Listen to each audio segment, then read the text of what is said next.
Prepárense, porque van a disfrutar algo totalmente nuevo y diferente. Señor, Si lo pillo por la calle dice si lo pillo por la disco dice En MP3. Si no le contesto, se dese. y si no existieras yo te inventaría. En MP3.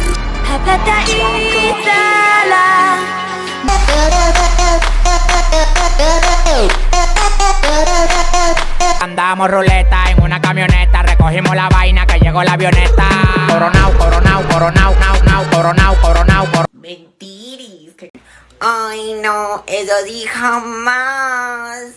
Bueno, buenas tardes compañeros y docentes presentes en el día de hoy. Mi grupo, que está conformado por Edwin Montero, Gilicet Castro, Karen Lascano y mi persona, Ailín Jorge, le estaremos haciendo una presentación acerca de lo que son las políticas públicas y el Estado, además de conocer otros conceptos básicos acerca de lo que es poder y empoderamiento.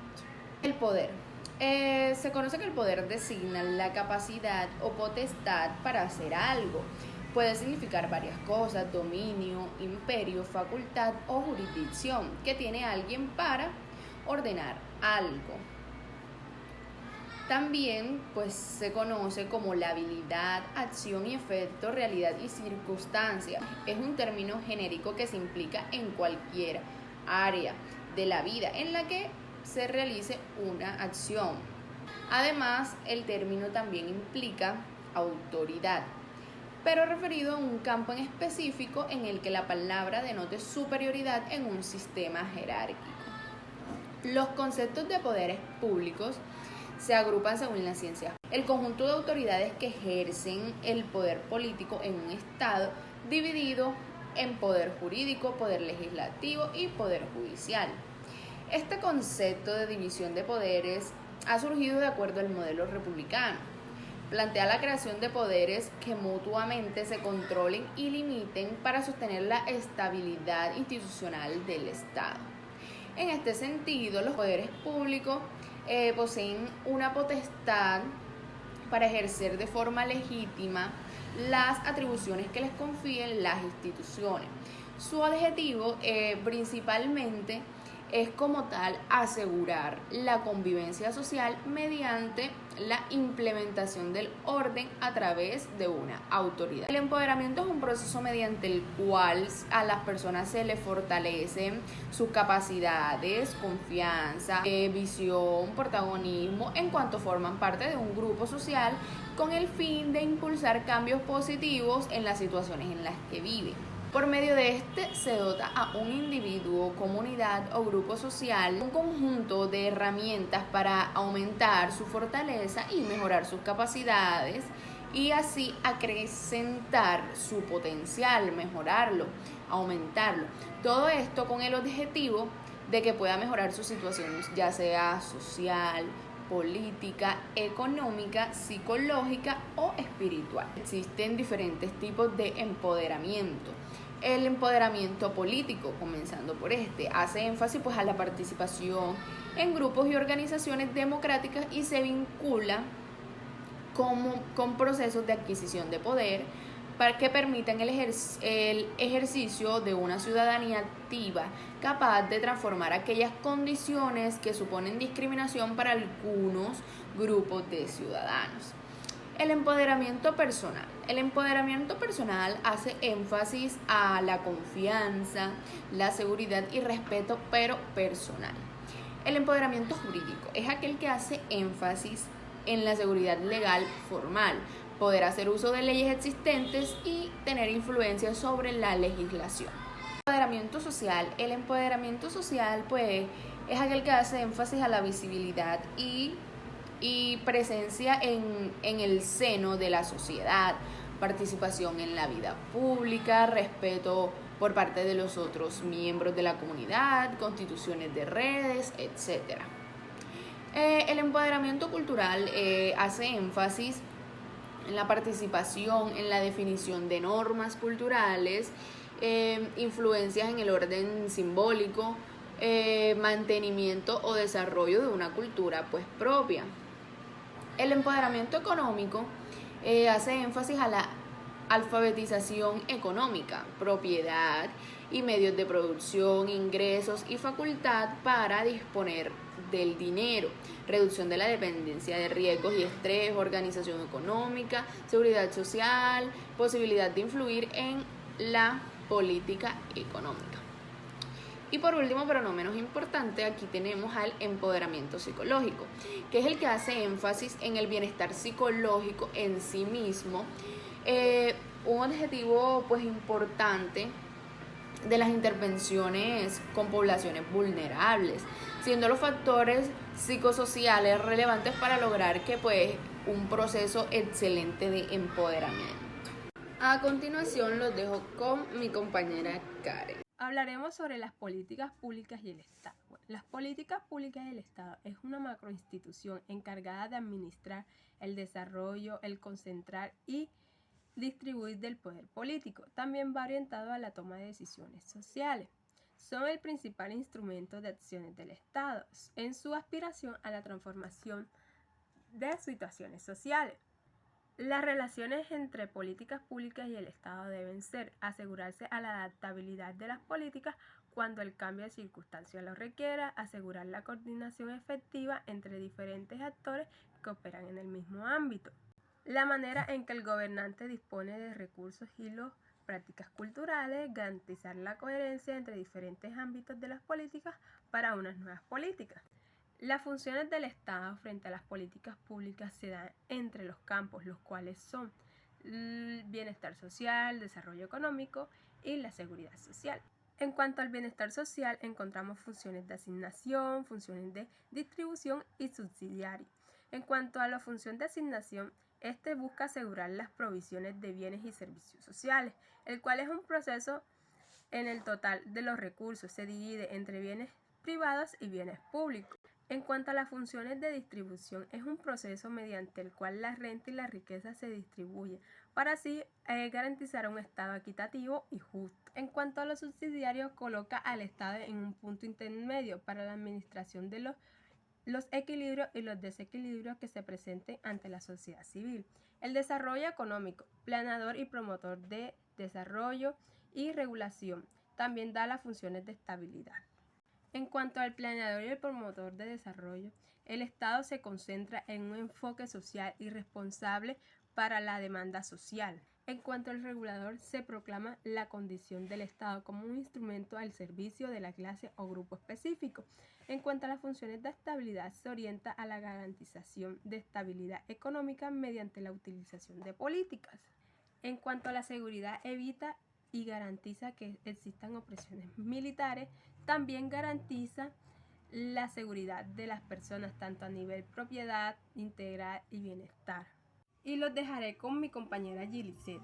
Gracias Karen, mi nombre es Gilisette Castro y en esta ocasión les estaré hablando sobre los alcances y los límites de las políticas públicas. Partiendo que las políticas públicas se han utilizado por los gobiernos para plantear estrategias y soluciones a situaciones problemáticamente sociales. Además, las políticas públicas pueden relacionarse con un curso de acción o un flujo de información relacionada con un objetivo público. Y por supuesto, las políticas públicas son soluciones específicas a situaciones públicas. Importante y a tener en cuenta, se debe saber que el gobierno es utilizado como un instrumento para la creación de las políticas públicas. Por supuesto, la política pública se despliega de la agenda pública.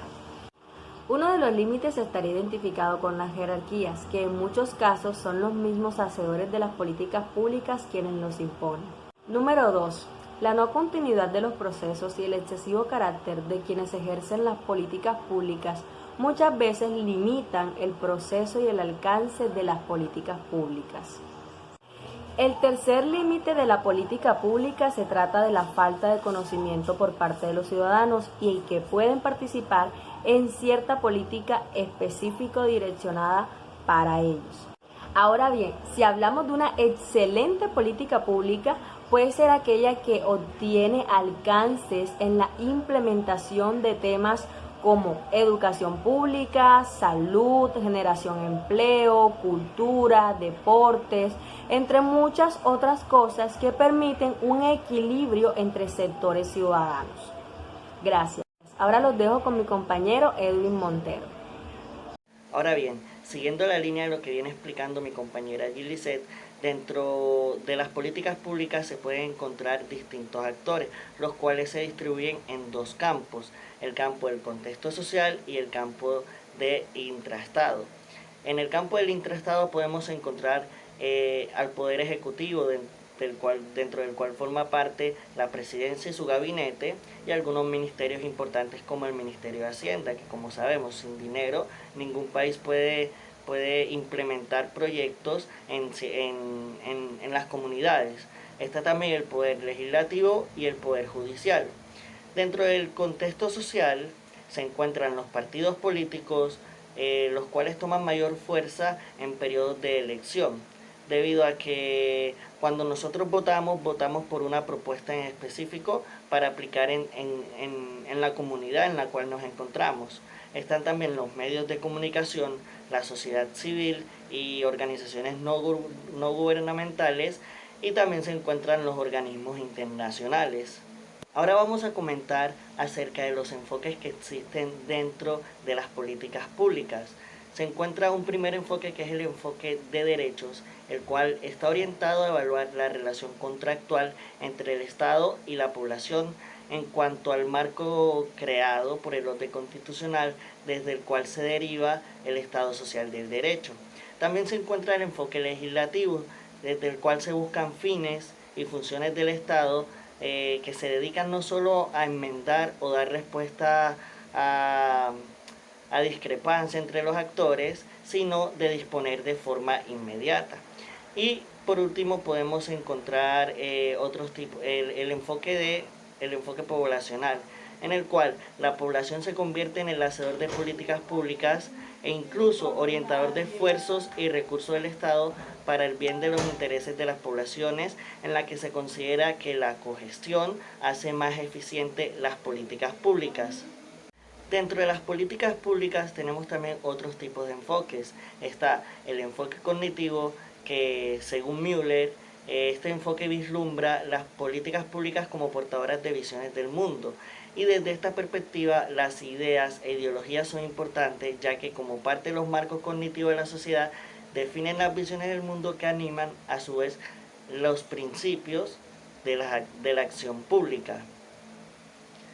Encontramos también el enfoque argumentativo, en donde las nuevas formas de ejecución del poder dejan a un lado los recursos coercitivos y empiezan a emplear de mayor forma los recursos comunicativos, es decir, aquellos que permitan contar con el aval para la acción a través del convencimiento de la población de lo que se está realizando, ciertamente es en pro de su bienestar.